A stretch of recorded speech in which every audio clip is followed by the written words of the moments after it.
Gear Patrol calls their new dive watch the best sub-$500 dive watch. Full stop. Men's Health rated them as the most stylish solar watch in the game. Who are we talking about? It's Movement. They're leveling up your gift giving with the sleekest watches you can buy and the biggest deals of the season. From their innovative ceramic materials to sexy automatic divers, from ultra-thin dress watches to solar-powered statement pieces, and everything in between, Movement is making sure you're the good gifter this year, for your family, your friends, or for yourself. And now you can take advantage of 30 to 50% off Movement's California clean watches, jewelry, and accessories to get them a gift they'll never forget.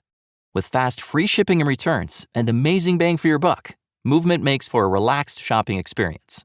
And with one-size-fits-all watches, it's an easy, elegant gifting experience too. Shop 30 to 50% off now at mvmt.com. That's mvmt.com.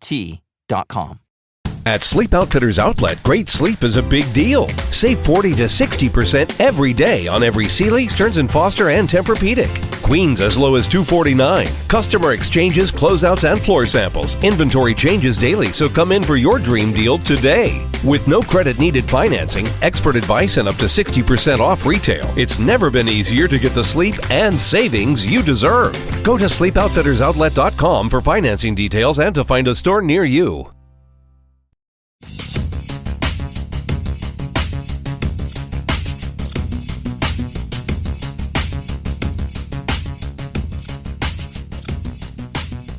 Welcome to this podcast, episode 4 of season 3, or something like that. 7 of 9? I don't know.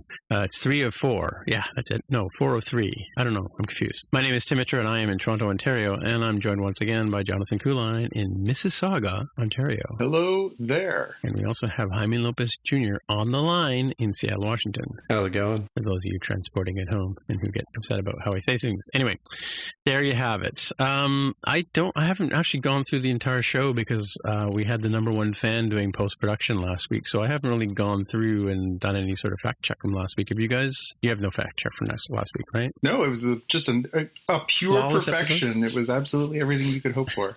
Kept it clean. No mistakes whatsoever. Yeah.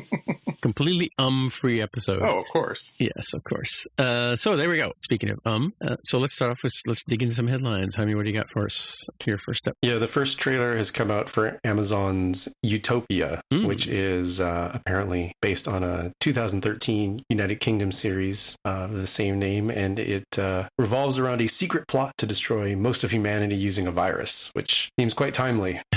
It looks like it's got some interesting stuff there, where a graphic novel foretells the future of what's going to happen to the characters in universe, and I think Dwight Schrute is in the cast, if I recall the face, so could be worth checking out. You mean Harry Mudd? Yes, Harry Mudd. Rainn Wilson, I think, is his real name. Took me a while to get there. And John Cusack, it looks like, as well. What's your impression after seeing the trailer, Jaime? What do you think? I think it's worth a watch. I mean, I'll be honest, like, it didn't grab me as like, oh my gosh, that, like, I have to watch that one. But I think it's more like, yeah, that's a solid one. It's kind of like Amazon's Upload, where I didn't feel like I had to watch it and binge it day one from what I saw in the trailer. But I feel like, yeah, I'll add that to the list. That's going to get a watch. So speaking of which, you mentioned Dark before. You watched the Dark series, right, Jaime? That's the German one on Netflix. Yeah. Okay. Yes. And have you watched all the seasons of it? And is it worthwhile watching? I mean, first season is really good. I haven't gotten into the second and third seasons because we got like a couple episodes into season 2, realized I was horribly confused and said, oh, I need to go watch a YouTube recap of season 1 so I can remember what was going on, and might eventually just like bite the bullet and binge all 3 because it gets really complicated real fast. Is it like subtitled, or is it just dubbed there is over? a subtitled original language version. Somehow Netflix accidentally turned it on to the dubbed version, and the dub is pretty good. Oh, I see. Okay. So I think whatever your preference is, it'll accommodate. Cool. All right. What's next? Next one is it's out of date as of this particular recording, but apparently Thundercats, the original 1980s cartoon show, is coming to Hulu, which I don't have Hulu, but I'm like, oh, when I do end up subscribing to Hulu, I'll definitely go give that a watch, because that was definitely from those formative years of animation. And if folks are listening and have no clue what I'm talking about, at least go watch Thundercats opening intro animation, which is, it still stands the test of time. It's just like how bonkers it is and how upbeat and sort of power fantasy it is. Because it's of that era, and if you're not totally jazzed to start watching it based on that, then nothing's going to convince you, I think.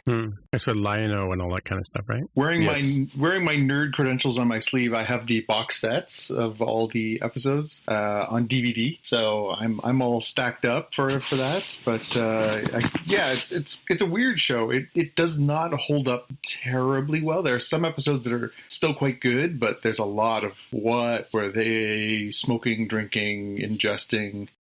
Some of the ideas are pretty bizarro. Yeah. And I have this hypothesis that is completely not fact checked in any way, but I think furries as a community did not exist prior to Thundercats and possibly Rescue Rangers. Is my that's in my my headcanon of how the world sort of worked. I believe it, because there was a bunch of other sort of tied in shows, right? There was Silverhawks, and there was other sort of heroic alien / sort of sci-fi kind of fantasy shows of that genre too. Yes, indeed. No word yet on Silverhawks coming to Hulu, huh? No, and that feels like one that they should reboot. It should be like a gritty Netflix reboot or something. I think it'd work really well, kind of like Voltron on Netflix. Well, they did a rebooted Thundercats a few years ago, right? I never really got into it. They did, and I watched a bit. Year. Yeah. So it was Lion-O, and what was the girl's name? Shira or something like that? Chitara, right? And Panthro and Tigra. Yeah, wasn't it like on reruns and stuff like that in the 90s and so yeah, and so forth? It was on in its prime during the 80s, and then it had a second life in syndication that just kept going for years and years and years on morning cartoon television and stuff. But it was goofy cartoon like stuff, right? No, it was pretty earnest. There was a slapsticky character named Snarf. It was sort of the nursemaid / overprotective, mother type of the mother hen of the group.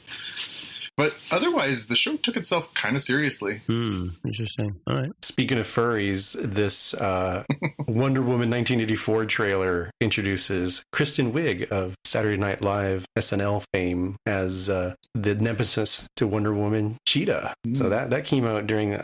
Jonathan, what was it that dropped? The DC dropped a whole bunch of this stuff that we're going to talk about. They had a big event last weekend that took both days and did a whole bunch of online stuff in lieu of being able to do their sort of San Diego Comic-Con summer binge of information. So they did this thing they called DC Fandom, where they had talk about new movies, new TV shows, new video games, new comics, and just sort of pumped out all this information. So yeah, a bunch of new trailers for different movies and TV shows and games that a lot look really good. And then among those, Wonder Woman, we'd seen a little teaser trailer for it, but this was the first sort of full-length trailer we actually got to see Kristen Wiig fully getting her cheetah on.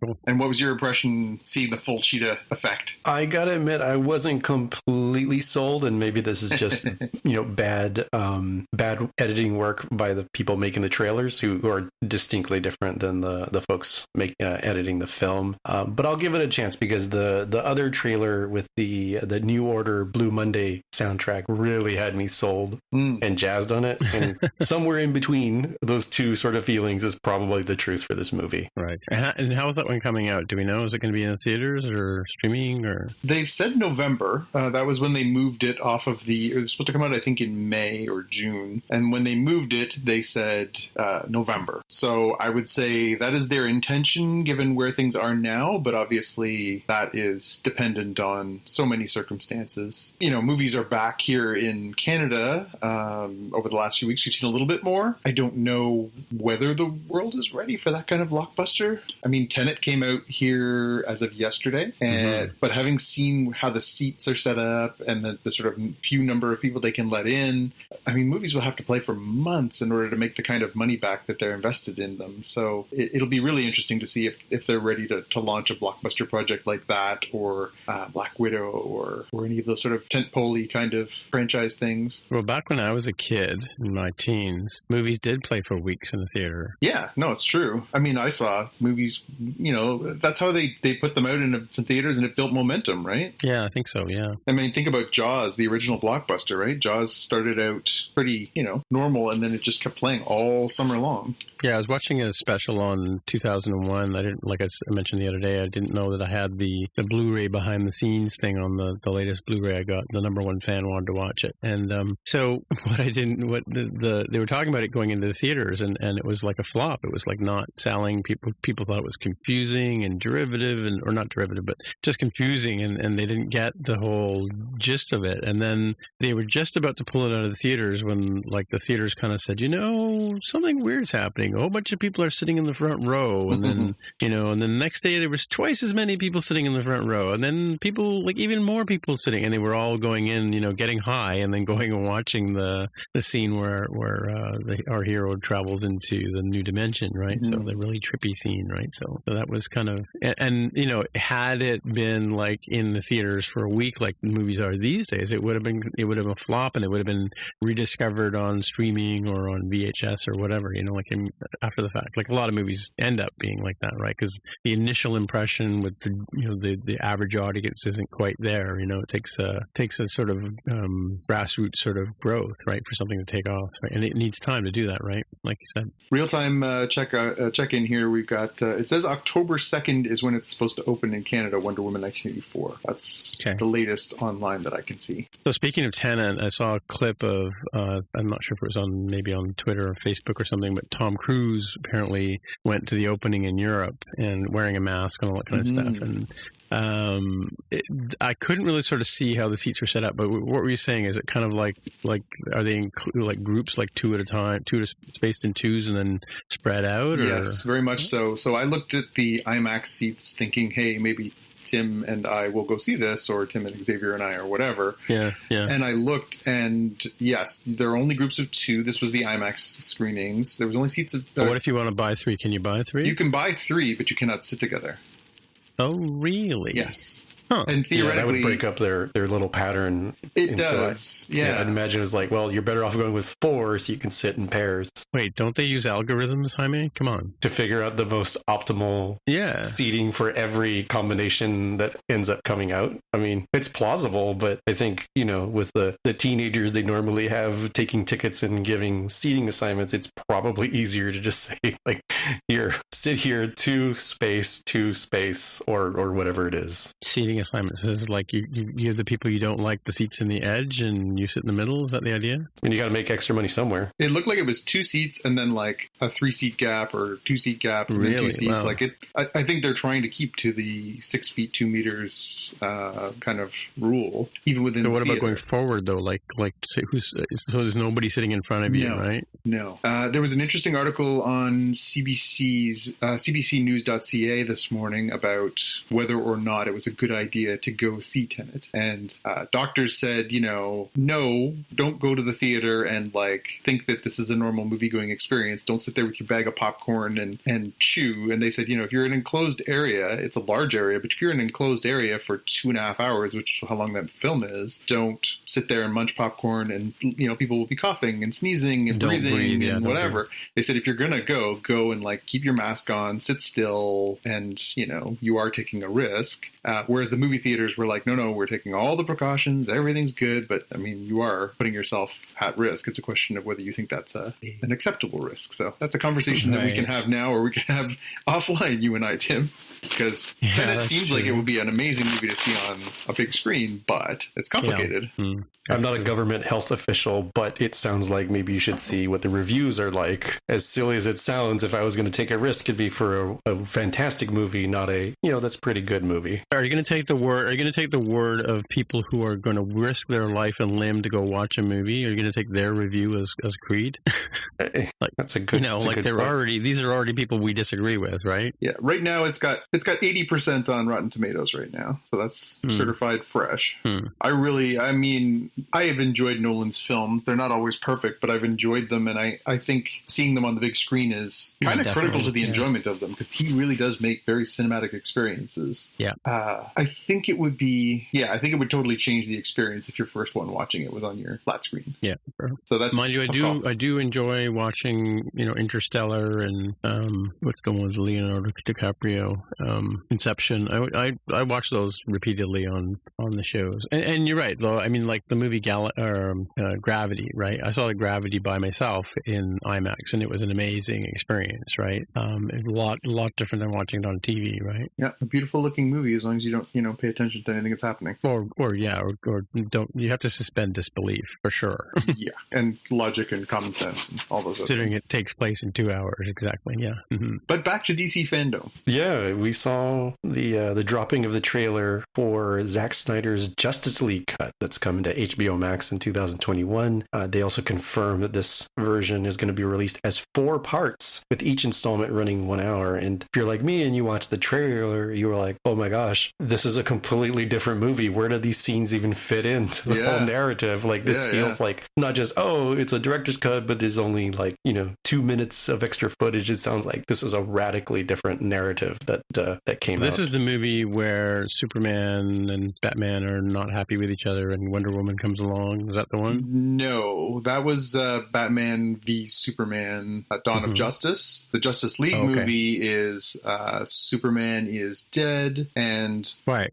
There is a threat, and the different superpowered DC heroes have to come together to fight against it, including the resurrection of Superman. Spoilers. Right. Yeah. Oh, so the one I was talking about was the one where Superman ends up dead, right? Correct. Like at the end of it? Oh, okay, gotcha. Okay, and I know which one it is now. Okay. Yeah, and we get our first look at Darkseid. He's roughly the equivalent of Thanos from the Marvel Universe in terms of, big bad that everybody needs to be concerned about. Yeah, I'm fascinated. I was not impressed with... I'm a huge Justice League fan, and I was disappointed with that film, as many people were. It seemed like a bit of a hard-to-read mess of a film. In spite of some decent performances and some interesting visuals, it just didn't hold up very well as a story, and it certainly was not the launching pad that they were hoping it would be. I think it'll be really interesting to not only to see this vision of the film that was what was originally conceived, but also I wonder what will come of it if it is positively received. Will they then want to continue that DCEU kind of thing? Does it end up being like a retcon sort of thing of like, all right, this is actually what really happened, and then we can continue the movies in this universe from here? Yeah. Wonder. I don't really have too much strong precedence for that. Although I guess the Highlander movie series get to a point where they basically ignore 2 or 3, I forget which episode in this series they say that didn't actually happen. This dude is alive. Yeah. If we need a bad guy, we'll bring him back. Right. Yeah. Cool.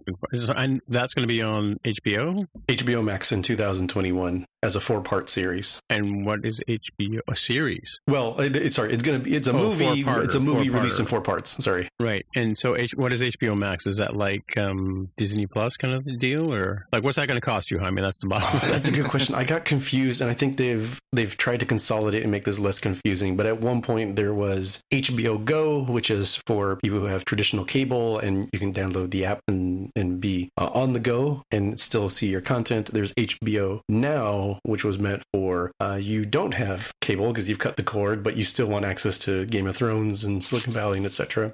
for their content. And then Max was HBO's content plus somebody else's. It was stuff? Warner Brothers and somebody else. Yeah, because it was all their acquisitions, right? It was AT&T, HBO, Warner Brothers, because that's we talked about that last week. That was the DC Universe stuff, right? They're going to absorb all that stuff as well. So yeah, it's a pretty rich pile of content, as well as some new original content that's going to end up on there as well. And so what is DC Fandom? Is it like an online conference kind of thing? Or yeah, it's a fan event. They basically set up all these online conferences where people could tune in and watch the trailers, and they had talent from them doing behind the scenes stuff. They had sort of, opportunities to sort of dip into a whole bunch of different areas, from TV and gaming and movies and the books, and some of the artists I know were participating. And so, yeah, it seemed like it was a pretty successful weekend of pushing all the stuff that DC's got coming in the next year. Well, and so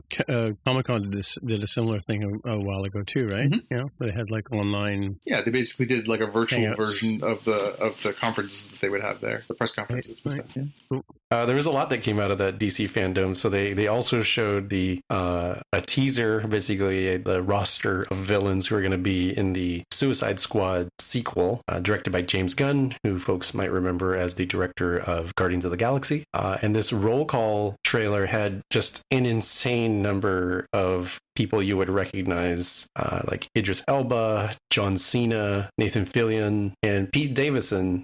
Also, you'd end up having Margot Robbie reprising her role as Harley Quinn, but it seemed like quite the insane sort of cast that they've got, if only for some part of the movie, I assume. Given the premise of these bad guys, these supervillains are expendable, spoilers, assume that this cast gets trimmed down fairly early in the movie.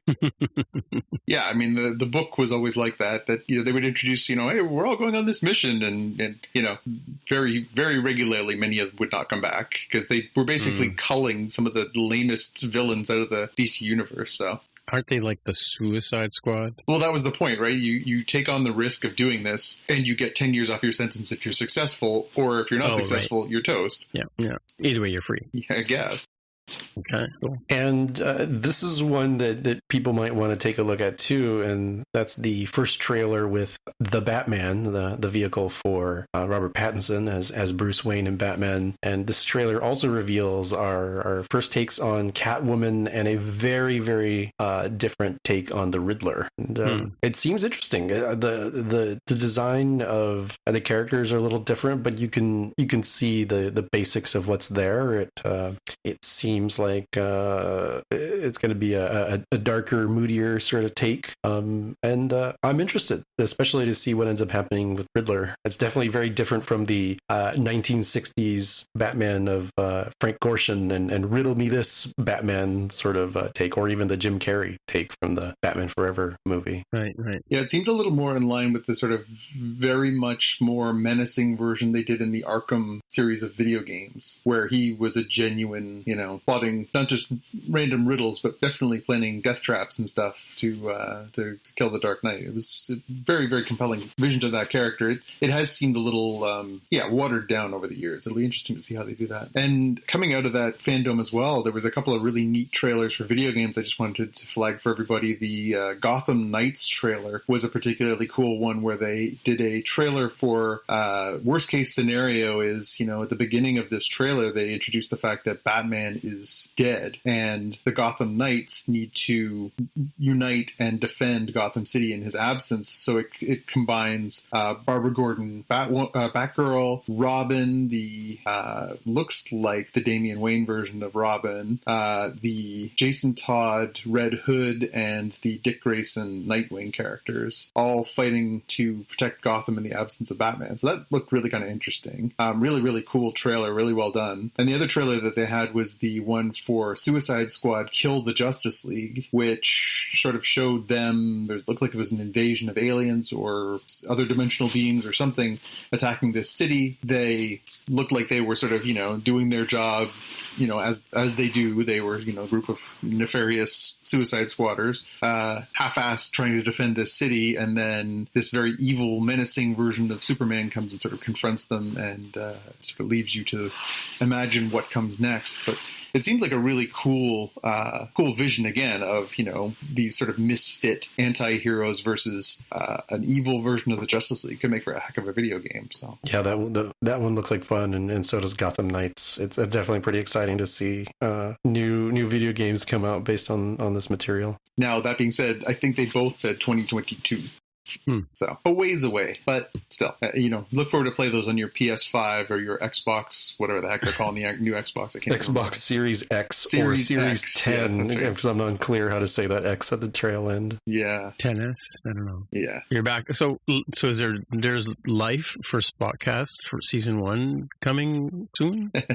So this is going to sound complicated, but let me explain what's happening here. It's technically follow up because we had mentioned a news article April that CBS was looking to do this. So in the United States, so I can't speak for other countries where Star Trek Discovery appears on, different part platforms. of our healthcare package. Yes, it's part of, as I like to joke for the Canadians, it's part of your socialized sci-fi that you get with Space Channel or something, and other countries have Netflix and possibly even Amazon Prime as their sources. But in the United States, Star Trek Discovery has always been behind the gated walls of CBS All Access, the online paid streaming service. But now, with season 3 set to debut in October, again on CBS All Access, CBS said, what's a good way to drum up more promotion for folks who may not have wanted to pay the $5.99 or $9.99 a month to see Star Trek Discovery? Like, well, we also own, a major broadcast network in America called CBS. So the first full season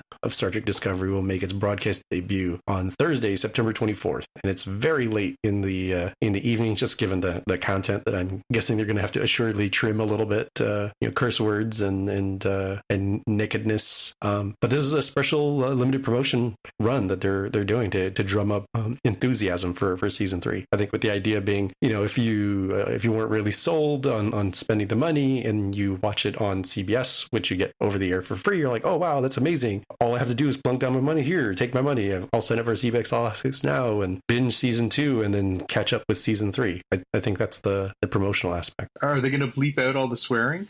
That one's going to be interesting because there are a fair number of F-bombs and naked people of various genders.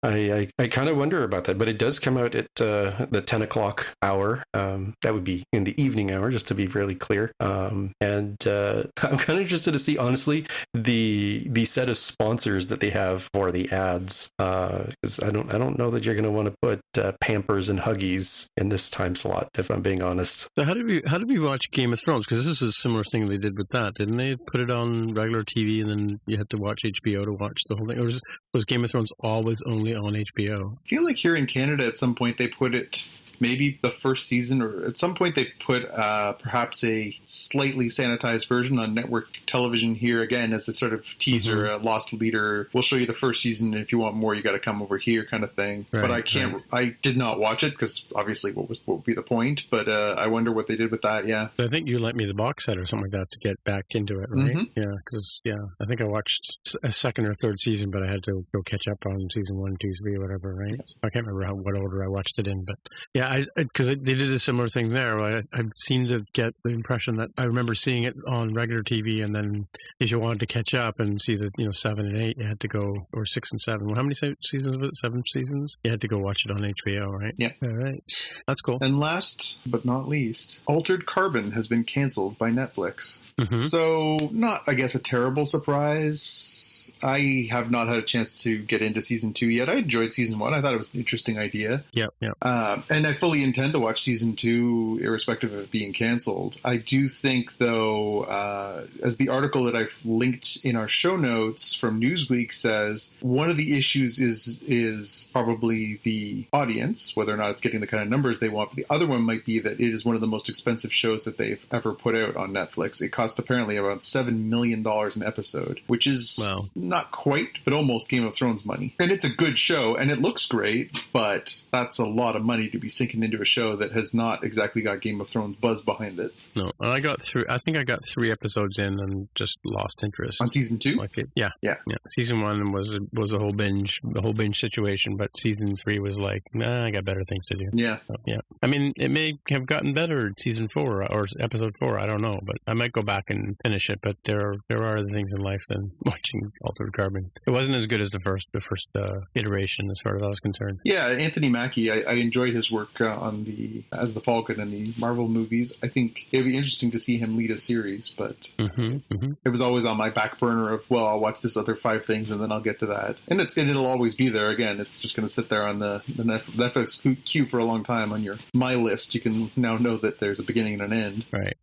All right. Well, we're in season 3, episode 4, but this is season 1, episode 4 for Star Trek Lower Decks, Moist Vessel, which we're going to talk about now. And leading the recap this time is Jaime Lopez Jr., so off you go. Yeah, this time the premise of the show is that the USS Cerritos and its sister ship, the USS Merced, are going to work together to save a generational ship that has gone adrift. And this generation ship is, we're told, is centuries old and has some sort of goo within its confines that generates life from inorganic material. And the idea is they think, well, maybe this is something that was going to be used to colonize a planet, right? And that sets us up for Captain Freeman and her equivalent for the Merced, Captain Durango, in a mission brief on the Cerritos. And we learned that those two captains served previously together on the USS Illinois. But during this mission brief, which has the senior crew in the conference room, Ensign Mariner is there, and she's very sleepy and quite yawny, if that's a word, during the mission brief. And this causes some embarrassment for Captain Freeman, as you might expect. And later on, Captain Freeman dresses down Mariner for disrespect and is like, "What is wrong with you?" And as we've seen out of Ensign Mariner, she just lives in that world of irritating her mother, despite the the command hierarchy that they have between them. And Captain Freeman's sort of pondering on this problem she has with her daughter, and that's when Commander Ransom comes in and brings in some sensor data for the captain to review.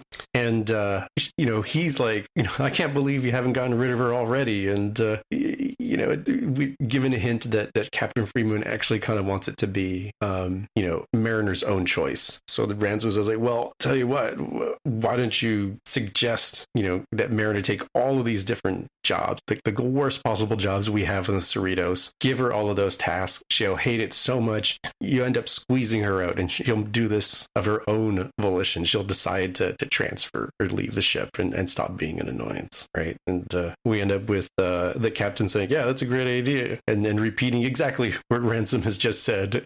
Right, and Ransom, as if it's her idea. Yeah, as if it was her idea. And Ransom apparently is really used to this and really good at the politics, because he doesn't miss a beat in agreeing, like, that's a great idea, Captain. That's why you're the captain, yeah. Yeah. So we smash cut to Boimler, Ensign Boimler getting pretty excited about assignment time for the lower decks crew. The terrible tasks, of course, were assigned to Ensign Mariner, and some other tasks to some of the others. Like we end up with Ensign Tendi being really excited to participate in this ascension ceremony for one of the other crew members. She goes in and is real excited to see this person ascend beyond the physical form and it become a whole different kind of being. It's worth noting that there is a sand painting, sand drawing that's done on the floor, and there's a whole bunch of people in a room, including the person who's going to do the ascension, meditating or chanting possibly. And Tendi gets really excited about this gong, accidentally knocks it off its perch, and the gong goes right through and completely obliterates this sand drawing that has taken apparently 2 years for this guy to make. And she's like, no, I can fix it. Let me go to the replicator, computer, colorful sand, room temperature. See, and it just spits it out. She's like, let me put it back. She's like, no, it just doesn't work like that. You've ruined it. And we cut over to Mariner, who is cleaning out the holodeck, and it looks like it is a nasty job. There's just like vile stuff coming out of the filters, and it's all the bleep from all the times that people bleep on the holodeck. Yeah, I think we need to discuss that at some point. Yeah. Hold that thought, because that actually does become a point that the commanding staff that talks. But she's kind of like throwing up or trying to not throw up as she's pulling out these canisters, right? Yes. She also has the task of lubing the turbo lift, which she puts a nice little sign that says Ensign at people work. at work. Oh, yes, thank you. Ensign at work. I knew it was something like that. It was one of those signs like that bathrooms are unavailable. Please go away for the moment, sort of thing. But Shax from security just comes in, completely ignores the nice sign there, and puts Mariner in danger as he tries using the turbo lift to go up, and she has to ask the computer for an emergency stop of the turbo lift. And then her other task that she ended up having to do is carbon filter scraping, which, if you ask me, seemed kind of cool. I mean, maybe it's, for people in the future, this is like, what little kids end up having to do. But for me, I'm like, oh, so I get to use a phaser to like shoot gunk off of some other thing? That seems kind of fun. And they end up turning that into a little bit of a game. So Vincent Mariner has found joy in this task where she can compete with the other people doing the same task of like, let's see who can do it faster and get some, some enjoyment out of this ostensibly terrible task. We end up seeing, what the other folks are doing. So Ensign Rutherford in engineering was assigned to watch the tractor beam fluctuations, which he wasn't really interested in because he wanted to watch I think it was the transporter beam fluctuations. And this one's like, oh no, it's actually pretty good. Look at these variances, right? And we end up also with Tendi trying to apologize to the Ascension guy, right? O'Connor. It says his name was O'Connor. O'Connor? Okay, good. I didn't catch his name. I'll stop calling him Ascension guy and call him O'Connor at this point. But she's, as we come to find out, she's just like can't take people disliking her. And we'll talk more about this as we go through the recap.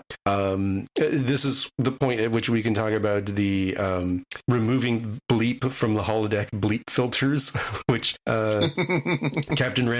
Commander Ransom tells the captain of like, look, we gave her like this terrible job, even removing the sexual essence out of the sexual essence filters from the holodeck. And Captain Ransom's like, wait, what?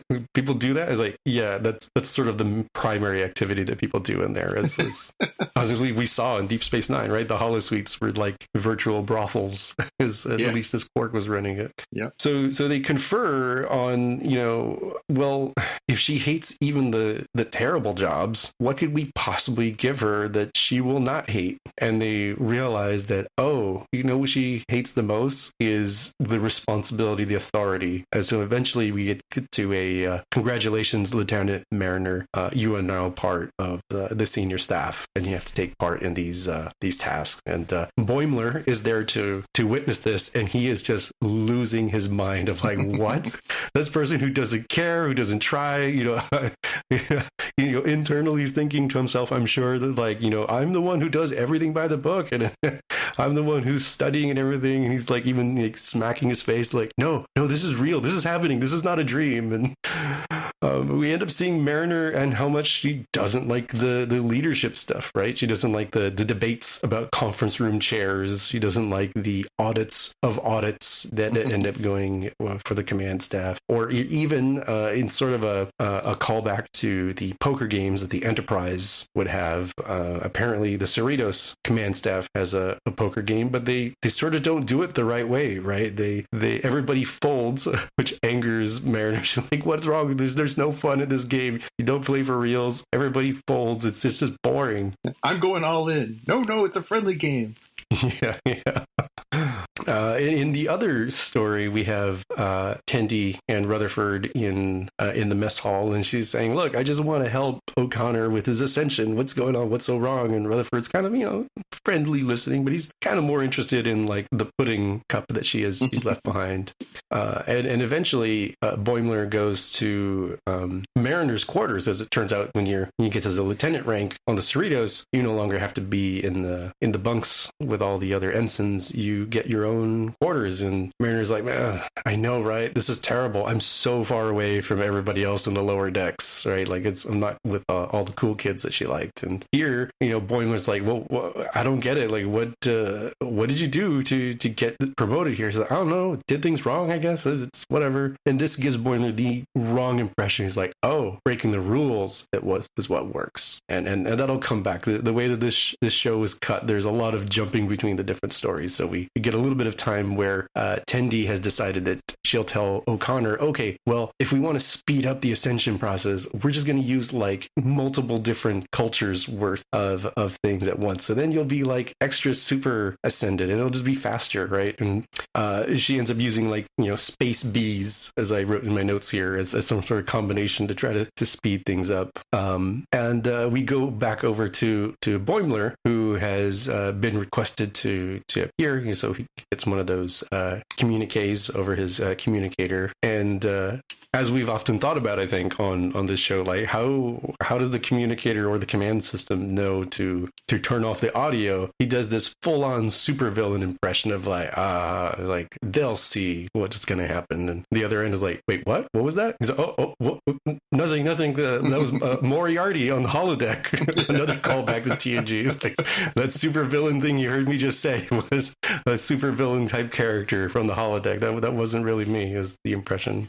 And is another one of the indignities that Captain Freeman wants to give for Lieutenant Mariner now, is that the command staff needs to attend Commander Ransom's birthday party, where apparently he will sing and play acoustic guitar for hours, where he is going to be singing these custom songs about the month that he lived in Barcelona, which definitely sounds like not a ton of fun to listen to. Now we end up switching over to the USS Merced, who's also taking part in this mission, and Captain Durango is maybe a little bored or something, or feeling a little not right with his place in the world, and he says, so competitive too. Competitive, yeah. He's like, bring the ship in closer to the generational vessel that they're towing with the tractor beams. I want to show that we're leading the mission. It's not the Cerritos. And this is ill-advised because this causes the tractor beam to wiggle a metal plate loose on the generational ship. And this cloud of goo comes towards first the USS Merced, and it starts causing havoc. As they mentioned earlier, that goo turns inorganic material, even like the ship's hull, into this organic environment. And this ends up starting to happen to the Cerritos as well. And this is really well timed, where, again, Boimler, who has gotten the wrong impression, has decided that now, when the ship is going into red alert, is the perfect time to intentionally drop coffee in Commander Ransom's lap. And he gets yelled. He's like, what the hell are you doing, dude? Like, what's going on? And this is during the time when Captain Freeman and Lieutenant Mariner are talking, and Mariner ends up, saving the captain, who is spouted off into, not on my watch that this is going to happen. And, she saves her mother and the captain from the goo that's causing all sorts of problems on the ship. And we see more images of the chaos that's erupting as the goo starts terraforming the environment on the ship. And we cut over to Tendi and O'Connor, who she does lay out, what was happening here, that like she was trying so hard because she just really does not like being disliked by anybody. And during that conversation with O'Connor, they accidentally, kick a plant spore or seed, like a ball type thing, and it ends up blowing up under the water. And we learned that O'Connor was actually kind of faking it with this whole ascension thing, that he wanted just a way to stick out amongst the sea of people. And it sort of became like, his brand name shtick. The Ascension guy. The Ascension guy is how he put it.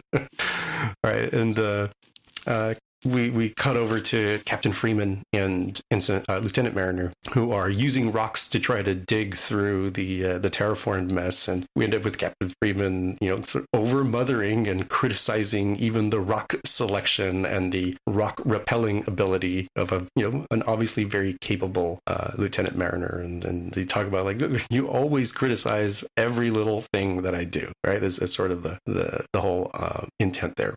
Cut back to Tendi, who realizes that she can use one of those spores or seeds as an intentional way to blow a hole forward, so they can get out of this drowning in engineering sort of problem that they've run into. And O'Connor, the Ascension guy, he ends up sacrificing himself to save Tendi, and he gets thrown under this rock that has fallen, and he pushed Tendi out of the way from him. And, in a very Star Trek sort of way, it turns out that Lieutenant Mariner knows the technobabble solution to destabilize the goo that is terraforming the ship, right? And as things are kind of saved, the Ascension guy and Tendi kiss because they've had this like emotional bond over what has happened. And that's exactly when he actually starts ascending, and he starts, losing himself from the physical realm. But apparently it burns to ascend. He's like, oh God, make it stop. And Tendi's like, just drop and roll back into the physical realm. Like the stop, drop, and roll sort of instructions you would have been given in grade school for, like, what do you do if you're on fire? And he starts losing it as he, is apparently everywhere and nowhere. Time has no meaning. Oh gosh, the universe is balanced on the back of a smiling koala. What does he know? And right as he's about to say the meaning, the secret to life is, and he just disappears as he's become, any number of beyond the physical realm beings like the Traveler or the Q or something. And that's the last we see of him for now. But the Merced is still in trouble because they were, in a much worse state, especially as they were closer and got more of the goo. And Mariner says, well, why don't we beam the Merced crew, onto a different ship? And her mother says, yeah, let's just put them in a generational ship. There's still areas where all of the mummies are that is still safe and contained. And I think she says, Durango is so stale and dusty in his approach to things that he'll be right at home with all the desiccated folks. And there's a nice little, mommy-daughter moment that Freeman and Mariner have. It doesn't last for very long because Admiral Vassery comes onto the Cerritos to give some, medals of accomplishment. And he talks about how they need to get back to some other tasks because they've seen some weird stuff on their sense ores. And Mariner's like, what? No, there's no. Are we not going to talk about this? The fact that he says sense ores when he means sensors, and Captain Freeman, who seems to be of a political butt kisser, is like, no, I say sense ores. It's like Mariner's like, no, you don't. What are you talking about? And this sign of disrespect puts Captain Freeman in such a bad place that it will learn out later that Lieutenant Mariner is now demoted back to ensign. And we do have a scene making fun of me. Fun of me, yeah. And we do have Tendi, realizing that she can't handle being disliked, but she'll get over it. And Rutherford says, like, yeah, it's totally fine. Like, I'm sure this big old ship, there's got to be at least a few people who don't like you. And she just like flips out and starts like arm wrestling him. And it was like, who are they? Tell me, why don't they like me? And we end the show with Boimler like, I can't believe it. You had everything I always wanted. You were lieutenant and everything. And Mariner's like, it wasn't that great. He's like, what are you talking about? It's great, but there's nothing left to do here. And the Mariner's like, well, I have still this access to the senior officer's access card that has apparently senior staff access to the quote good replicator programs instead of the apparently the not so good food that you would get out of the replicator if you're not command staff. And that's he's gonna go get the mac and cheese with the bread on top. I know that seems rather meager. That doesn't seem very. It's like they're giving him the equivalent of that protein goo that they gave people in the Matrix or something. Like what is it that these people are eating? Oatmeal, or yeah. Well, apparently they get tacos and pudding because that's what Tendi was eating in the cafeteria earlier. Mm-hmm. Oh, that's true. So a good episode. Weird. I mean, yeah. Again, played on a lot of tropes. Played on a lot of sort of previous Star Trek knowledge. Yeah.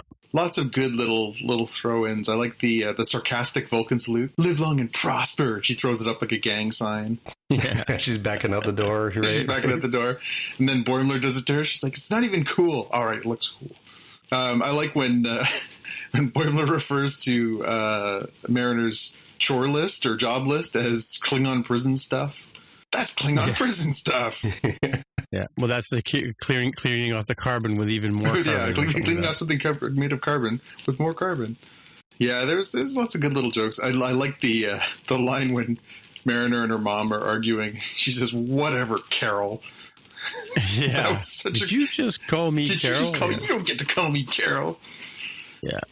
There's lots of good little jokes, and again, it does sort of play on the whole idea of the Ascension, the whole idea of the two ships having to team up, and then chaos ensuing, and all. It's very familiar ground for a long-term Trek fan, but they definitely played it in so many great ways. Not the funniest. I think everything is going to be held against episode 2 as the funniest high water mark, but lots of good jokes in this one. Of course, they brought back the turning into a beam of light kind of ascension piece that was a teaser a couple of episodes ago. Right? Yeah, I like the sand is a physical representation of my inner peace. Yeah, and he's freaking out. Yeah, and he's thinking. Yeah, she keeps bringing him all the stuff. She's, I'll reiki you. Yeah. Yeah, it was good. I thought it was funny. I definitely think there was a lot to enjoy in this one. I think, Jaime, I think you nailed it though in your recap. It was a very fast-moving episode. A lot of cuts, a lot of bounce back and forth between the four main characters, and then on top of that, some of the stuff between Ransom and Freeman. It definitely felt like this was for the attention span, Generation Z kind of crowd where they can't watch for more than like 20 seconds without getting bored. Because I don't think there was a scene longer than like 25 seconds before they cut to the next thing. Yeah, it had a complicated structure. There is an A story, a B story, and a C story, but it switches between them like very rapidly. I guess I also didn't mention when it comes to color, we saw the Cerritos has that yellow strip on its hull, and its sister ship, the Merced, has a blue strip, and that is a callback to something we talked about on the show, that apparently those color designations are meaningful for California class ships, and gives an idea of what sort of operations or missions that they tend to run. So did you talk about the tension between Durango and what's her name? Freeman. Captain of the ship. Carol Freeman. Yeah, there was a scene there where he had a picture of her up on his screen, and it was sort of while he was stewing, right? Yeah, he's kind of staring at it and glaring at it. Yeah, because she did say that in the beginning that they had served together, but I didn't get any sort of vibe at that point that he was a little PO'd with her. Because as you mentioned, he wanted to get a better position on the tractor beam. That's why he ended up moving his crew closer, right? So yeah, and that ship looked like a bumblebee or something. I thought for sure the goo was going to turn the ship into an actual bumblebee. That's where I thought the story was going, or wasp or whatever. The ancient ship. Right.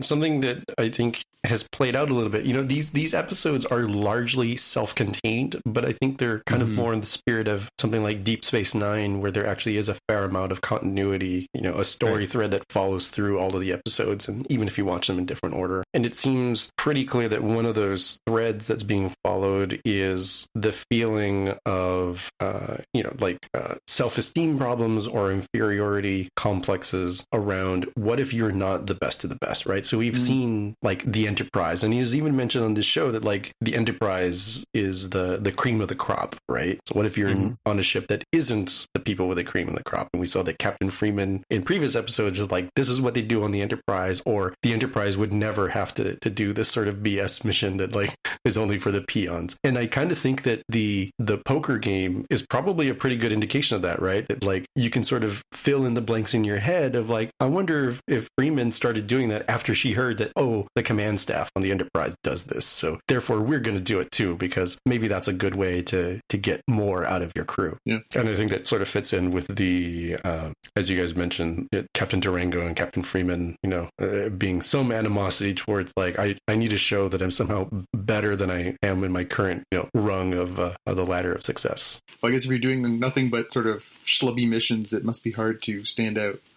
It's interesting too that the amount of destruction that happened to the Cerritos in this episode, and the fact that pretty late in the episode Mariner was still a lieutenant, right? That you knew they were going to solve this before the show ended, that she had to go back to being an ensign, because the next episode she's going to have to be an ensign again. So they don't really have that sort of continuity here. And this is sort of the first show where they kind of really acknowledge, like right out loud, that it's mother and daughter kind of thing, right? Right. Explicitly stated by the characters themselves instead of hinted at. Yeah, and so I mean, it's sort of the typical Star Trek, the original series sort of approach to the problem would get solved within the 40 minutes, even though these aren't 40 minutes long. But you know what I mean? I kind of knew, I was looking at the plot going, this is going to have to resolve itself, and somehow she's going to do something to get herself demoted, and they just happen to melt away. This organism just melts away after trashing the ship, and the ship is perfectly fine because it's animated after all, right? It's not like they have to go into dry dock and rebuild the ship, right? That kind of thing. But yet they couldn't rescue the other ship, right? Strangely. I wonder if there was some of that payback on that one. we'll send them to the generational ship, and their ship is a mess, and it's one less rival for Captain Freeman. Yes, true. He's got to hang out with the mummies. I also think that it felt to me like my either headcanon or maybe I heard this from some official source, and maybe that's biasing me. I'd posited before, like, oh, I think that maybe Mariner actually was a higher rank at some point and got busted back down to ensign, but she seems more capable. And in this episode, it kind of seemed like she knew before she even had the pip on her uniform what it meant to be no longer ensign but now lieutenant, as if she had been there before. It's like, oh my gosh, I hate that so much. Well, and then she sort of like at one point she said, "You read my mission brief," and she says, "Well, only so I could make fun of it, you know." But she does kind of do the work, but kind of doesn't, you know. So it's sort of like she's figured out the sort of working angles of how to survive in a Starfleet class ship, California class ship without standing out being too obvious. Whereas those around her are trying to work their way up the ladder, she's just want to stay in cruise, right? So yeah. And I also didn't note that Lieutenant Mariner apparently was in Ops. She switched to the Ops Gold color instead of her red command, and then is at the end of the episode she's busted back down to ensign, back down to the red command color of her uniform. Right. So do you mean that's significant of the fact that she's a red ensign? She would rise up into command ensign or into command roles? More just trivia that when they upgraded her rank, that apparently that also meant in this particular case, it's not always true, but in this particular case, it ended up being a promotion within the operations division. Yeah, because Rutherford also wears yellow too. I was a little confused by that myself, except for the pips, right? Well, he's in engineering, and Tindy ends up wearing the science blue. Yeah. Interesting. All right, let's move on to our watch list. So the first thing I have on the watch list here is a little bit of, this is a warm up from a concert done, I think, in Spain or something like that. But they actually had a classical soprano who came out as part of the warm up for this concert she was doing. Actually did the theme song from the original series, with the female voice that you hear over top of the original track. So this is a YouTube video of an orchestra playing the Star Trek original theme with vocals. Yeah, it's interesting. What do you got there, Jaime? Mine is a YouTube video by the 3D print guy, and he's got a few different ones of these, but one that was pretty neat here is the How to Rob a Bank, which is based on the Rick and Morty series, and this is Meeseeks versus Meeseeks, where the premise is that Rick is at a vending machine and he doesn't have money, he needs money, so he gets both a regular Mr. Meeseeks and a Kirkland brand Mr. Meeseeks. Both the task of go get me some money so that way I can get some goodies out of this vending machine. And the approaches that they take are wildly different. And I don't want to spoil. The episode here is only about 3.5-ish minutes long. It's worth a watch. It's hilarious. It definitely fits in the Rick and Morty style of humor. And so who's this 3D printing guy? Like, is this somebody who just does 3D versions of popular shows, or? I guess, because when I looked at his videos, he's got like Steven Universe stuff. He's got more Rick and Morty, like Mr. Poopy Butthole. He's got Gravity Falls stuff that he 3D prints out, and not just prints, but also colors too, which is really neat. I didn't look too much at the rest of his channel, but I did see some of the other. Oh my gosh, there's a sorry, I'm looking at the channel now. There's 3D printed movie Sonic, both the good Sonic and the bad Sonic, that looks like something I'm going to have to watch offline here. Got anything, John? Yeah, I just wanted to quickly mention I got a nice delivery from the good folks at a little company called Amazon this week, and it was a new collection of the 1980s reboot of Superman. It's simply just called The Man of Steel Volume 1. Nice. And it's from 1986's reboot of Superman to sort of bring him into the modern era where they made him a little more human.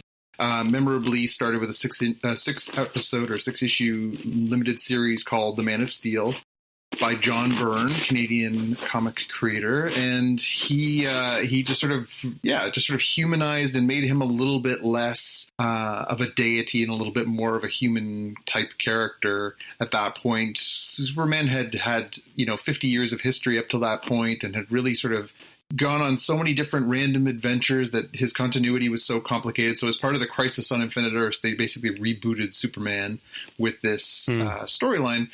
This is a really nice collection of the first, it's that mini-series, and then the first few issues of the rebooted new Superman series, The Adventures of Superman, which sort of picks up the original Superman series numbering, and Action Comics, of course. And it basically is all these sort of different spins on rebuilding this character from the ground up, making him, the new first time he meets Lois Lane, first time he meets Batman, first interaction with Lex Luthor, coming from Smallville to Metropolis. So it's a really good jumping on point if you're a fan of the character. It really does sort of stand the test of time. It's not it doesn't feel as antiquated as if you go back and look at the 1930s, Siegel and Schuster kind of storylines. And it's a gorgeous, gorgeous book. It's got like these lovely, it's a slipcover, and then you take the slipcover off. It's got these lovely illustrations by John Byrne on the front and the back. Can't highly recommend it enough. It's quite good. I sat actually last night for a few hours and read the book. And for people who are a fan of that character, it's a lovely spot to jump on. Nice. Cool. Just wondering if I ever watched that was it called Brightburn? Oh yeah. I wanted to see that. I never did make the time for that one. Wasn't it on? I feel like it's on one of the services we have. Netflix or something. Yeah. Or the Hulu. Yeah. What if Superman came to Earth but was not a nice person? Yeah, but I'm just looking at I don't know if you guys are familiar with the app called Letterboxd. Have you guys heard of that before? I'll put a link in the show notes. But it's a friend of mine who I went to, who would go to see the Toronto Film Festival with, recommended it to me, and it's basically a diary of movies that you've seen, and you can rate them, and then you can sort of follow your friends and see what they think of movies as well, right? So I've been putting in, for like the last couple of years, I even gone back to like the 70s and put in some of the movies I watched back then, and it's just an interesting way to keep a diary of what you've watched. And so I'm just scrolling through it right now to try to see if I saw that particular take on Superman, but I don't think I have. Like my latest episode was I watched 2001: A Space Odyssey the other day and put that in here. So that's my third or fourth or fifth or seventh or 27th watching, right? Yeah, you must have sseen that many, many times, I'm guessing, over the years. Yeah, for sure. In the front row, mostly stoned? No, actually, I do remember the first time I saw it was back in the 70s, but with my movie going buddy. But she didn't like it at all. She enjoyed Rocky a lot more. But and so you immediately stopped hanging out with that person? No. I foolishly hung out with her anyway. But yeah, but that's it. Yeah, I guess that's it for another week. So hey, Jaime, if people want to get in touch with you, where do they find you? I'm on Twitter as @DevWithTheHair. And Jonathan, people want to get in touch with you? I'm on Twitter and Instagram as @JPK News. And I am Tim Mitra, TIMMITRA, on most of the socials, but the Twitter is probably the best place to get a hold of me. So until next time, we'll see you in the future. Bye. Bye. Bye. You've been listening to the Spotcast podcast. If you want to find out more about the podcast or see the episode show notes, visit the Spotcast website at spotcast.com. You can get in touch with us on the website or follow us on Twitter at Spotcast. If you have feedback or questions, send us a tweet with the hashtag AskSpotcast. If you like the show, please consider recommending us to a friend, writing a review on iTunes, or pledging any amount at patreon.com/Spotcast. You can find details on how to help us on our website, spotcast.com/sponsor us. Thanks for listening, and we'll see you in the future.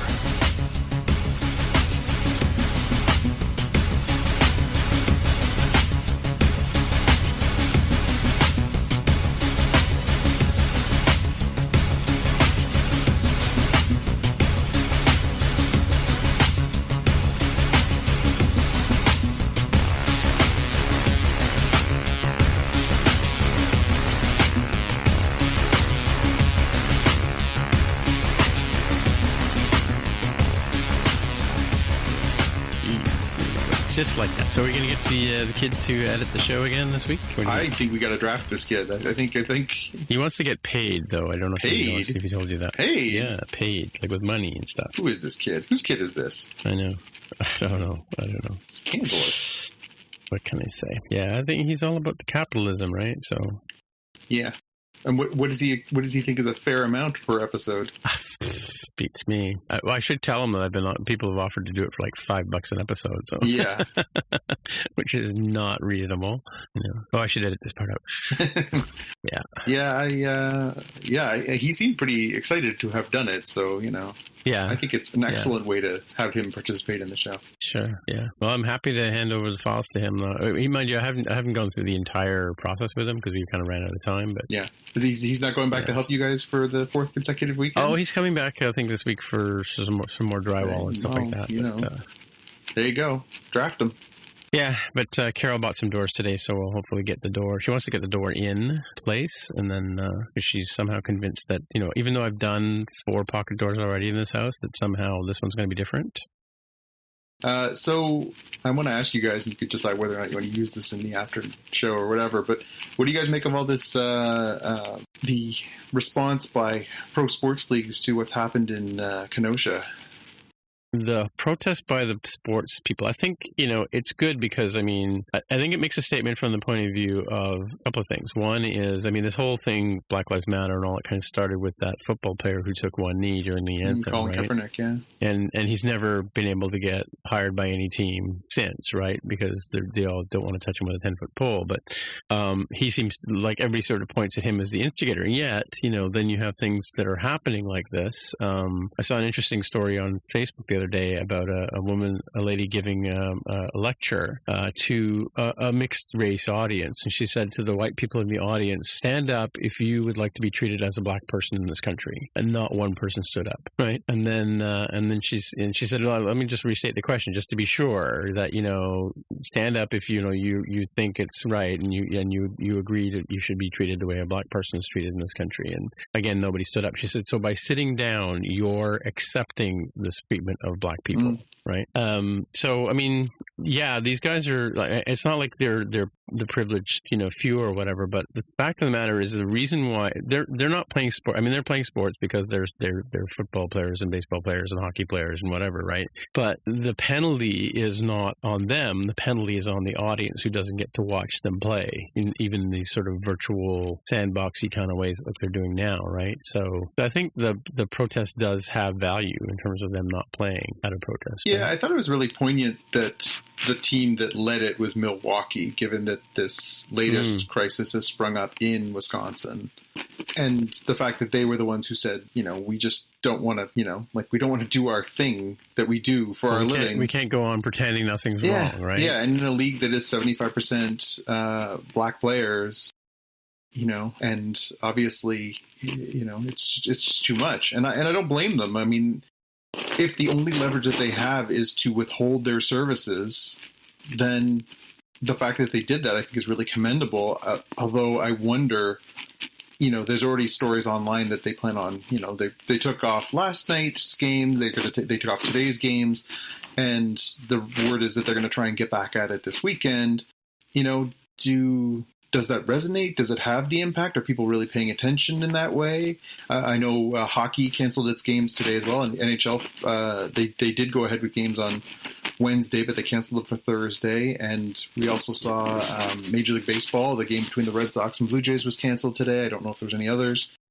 So it's spreading, and that's good. And certainly if people are spending less time watching sports, then hopefully they're paying more attention to the kind of serious issues that need to be dealt with. But it's also it's very tricky to sort of see if this is going to cause change. You're American. What's your take on all this? I don't know what the sort of country cultural feel is, unfortunately, so I can't speak to that, but I do think it's pretty interesting to watch it occur, and it arguably is doing, as you guys noted, a pretty good job of getting the conversation out there, right? It's like, oh, why can't I watch the Lakers? Well, LeBron and company decided they weren't going to play. Oh, why did they decide to play? Because of these problems. Oh, okay. So even somebody who's completely out of the loop, like it forces that to the forefront, and that it doesn't get swept aside, which I think is generally, pretty positive, right? Is, irrespective of the actual details of some of these, horrific things that have occurred,